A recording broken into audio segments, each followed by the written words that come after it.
ಬೆಂಗಳೂರಲ್ಲಿ ಬೆಸ್ಕಾಂ ನಿರ್ಲಕ್ಷ್ಯಕ್ಕೆ ಮತ್ತೊಂದು ಬಲಿಯಾಗಿದೆ ಅನ್ನೋ ಆರೋಪ ಕೇಳಿ ಬರ್ತಾ ಇದೆ. ದೀಪಾಂಜಲಿ ನಗರದಲ್ಲಿ ಘಟನೆ ಮಾಸುವ ಮುನ್ನವೇ ಮತ್ತೊಂದು ಅವಘಡ ಸಂಭವಿಸಿದೆ.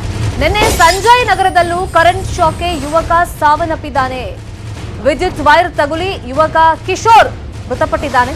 ಬೆಸ್ಕಾಂ ನಿರ್ಲಕ್ಷ್ಯದಿಂದಲೇ ಈ ತರದ ಅವಘಡ ಸಂಭವಿಸಿದೆ ಅಂತ ಈಗ ಆರೋಪ ಕೇಳಿ ಬರ್ತಾ ಇದೆ. ದೀಪಾಂಜಲಿ ನಗರದಲ್ಲೂ ಹಿಂಗೆ ಆಗಿತ್ತು. ಆ ಘಟನೆ ಮಾಸುವ ಮುನ್ನ ನಿನ್ನೆ ಸಂಜಯ್ ನಗರದಲ್ಲಿ ಆಗಿದೆ.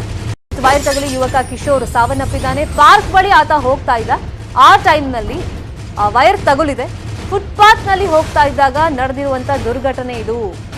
ಇಲ್ಲಿ ಬೆಸ್ಕಾಂ ನಿರ್ಲಕ್ಷ್ಯ ಅಂತ ಕುಟುಂಬಸ್ಥರು ಆರೋಪ ಮಾಡ್ತಾ ಇದ್ದಾರೆ. ಯಾಕಂದ್ರೆ ಆತ ತನ್ನ ಪಾಡಿಗೆ ತಾನು ಫುಟ್ಪಾತ್ ಅಲ್ಲಿ ನಡ್ಕೊಂಡು ಹೋಗ್ತಾ ಇದ್ದ. ಅವಾಗ ವೈರ್ ತಾಗಿರೋದು. ಆ ವೈರ್ ಅಷ್ಟು ಈಸಿಯಾಗಿ ತಾಗಿದೆ ಅಂದ್ರೆ ಬೆಸ್ಕಾಂನ ನಿರ್ಲಕ್ಷ್ಯನೇ ಇದು ಅಂತ ಹೇಳಿ ಪೋಷಕರು ಆರೋಪ ಮಾಡ್ತಿರೋದು. ಇತ್ತೀಚೆಗಷ್ಟೇ ದೀಪಾಂಜಲಿ ನಗರದಲ್ಲಿ ಯುವಕ ಮೃತಪಟ್ಟಿದ್ದ. ಆ ಘಟನೆ ಮಾಸೋಕು ಮುಂಚೆನೆ ನಗರದಲ್ಲಿ ಮತ್ತೊಂದು ಈ ತರದ ಘಟನೆ ಆಗಿದೆ. ಇನ್ನು ಬೆಂಗಳೂರಲ್ಲಿ ವೈರ್ ತಗುಲಿ ಯುವಕ ಸಾವು ಪ್ರಕರಣ ಸಂಬಂಧ ಯುವಕ ಕಿಶೋರ್ ಬೆಸ್ಕಾಂ ವೈರ್ ನಿಂದ ಸಾವನ್ನಪ್ಪಿಲ್ಲ ಅಂತ ನ್ಯೂಸ್ 18 ಕನ್ನಡಕ್ಕೆ ಬೆಸ್ಕಾಂ ಎಇ ಮಂಜುನಾಥ್ ಹೇಳಿಕೆಯನ್ನ ಕೊಟ್ಟಿದ್ದಾರೆ. ಯಾಕಂದ್ರೆ ಯಾರು ಈ ತರ ಜವಾಬ್ದಾರಿ ತಗೊಳಕ್ಕೆ ಇಷ್ಟಪಡಲ್ಲ. ಹೆಂಗಾದ್ರೂ ಮಾಡಿ ಇದರಿಂದ ನುಣುಚ್ಕೊಳ್ಳೋದು ಹೆಂಗೆ, ತಪ್ಪಿಸ್ಕೊಳ್ಳೋದು ಹೆಂಗೆ ಅಂತಾನೆ ವೇಟ್ ಮಾಡ್ತಿರ್ತಾರೆ.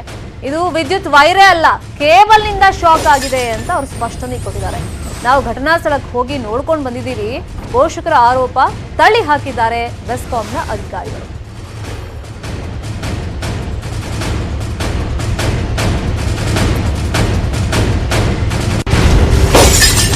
ಬೆಸ್ಕಾಂ ಈ ಮಂಜುನಾಥ್ ಏನ್ ಹೇಳಿದ್ದಾರೆ ಘಟನೆ ಸಂಬಂಧ ನೋಡಿ. ವಿದ್ಯುತ್ ಕೇಬಲ್ ಅಲ್ಲ, ಅದು OSP cable, internet cable. Okay, internet cable ಅದು ನಿಮಗ್ ಬರಲ್ವಾ ಸರ್? ಅಂದ್ರೆ ಇನ್ನ ಅದು ಅಂದ್ರೆ ನಮ್ಮ ಅಸೆಟ್ ನಾವು ಮುಟ್ಟ ಇಲ್ಲ. ಅದು ಎಲೆಕ್ಟ್ರಿಕ್ಯೂಟ್ ಆಗಿದೆಯೋ ಆಗಿಲ್ವೋ ಅದು ಗೊತ್ತಿಲ್ಲ. ಅಲ್ಲಿ ಮುಟ್ಟಿರೋದು ಬಂದು OSP ಕೇಬಲ್. ನೀವು ಸ್ಪಾಟ್ ಏನಾದ್ರು ಹೋಗಿದ್ರಾ ಸರ್? 100% ನಾನು ಹೋಗಿದ್ರಿ, ಪೊಲೀಸ್ ಅವರು ಬಂದಿದ್ರು. ಅಲ್ಲಿ ಇವಾಗ ಏನಿದೆ ಆರ್ಡರ್ ಮಾಡಿದ್ದಾರೆ.